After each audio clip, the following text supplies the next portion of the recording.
RSS ഗണവേഷത്തിൽ Vijayadashami മഹോത്സവത്തിൽ പങ്കെടുത്ത് മുൻ DGP Jacob Thomas മുഴുവൻ സമയവും RSS പ്രവർത്തകനാകുമെന്ന് പ്രഖ്യാപിച്ചതിന് പിന്നാലെയാണ് ഗണവേഷം ധരിച്ചെത്തിയത്. RSSന് ജാതിയും മതവും ഇല്ലെന്ന് ജേക്കബ് തോമസ് വ്യക്തമാക്കി.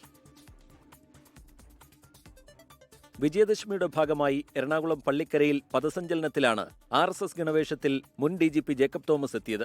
ഏറെക്കാലമായി BJPയുമായും RSSുമായും അടുത്ത ബന്ധം പുലർത്തിയിരുന്നു ജേക്കബ് തോമസ്. സന്നദ്ധ പ്രവർത്തനത്തിന് പറ്റിയിടം RSS ആണെന്ന് പ്രഖ്യാപിച്ചാണ് നിലപാട് പരസ്യപ്പെടുത്തി ഗണവേഷത്തിലെത്തിയത്. കാലോചിതമായ ശക്തി കൊണ്ടുള്ള രാഷ്ട്ര നിർമ്മാണമാണ് RSSന്റെ ലക്ഷ്യമെന്ന് ജേക്കബ് തോമസ്.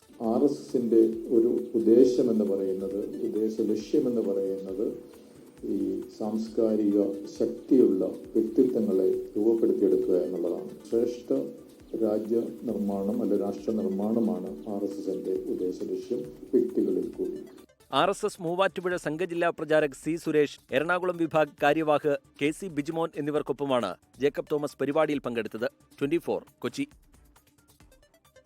ലോകത്തെവിടെയായാലും ഏത് സമയത്തും 24 വാർത്തകളും ഓഗ്മെന്റഡ് റിയാലിറ്റി പാക്കേജുകളും എക്സ്പ്ലെയിനറുകളും വിശദമായി കാണാൻ ഞങ്ങളുടെ യൂട്യൂബ് ചാനൽ നിങ്ങൾക്ക് സബ്സ്ക്രൈബ് ചെയ്യാം.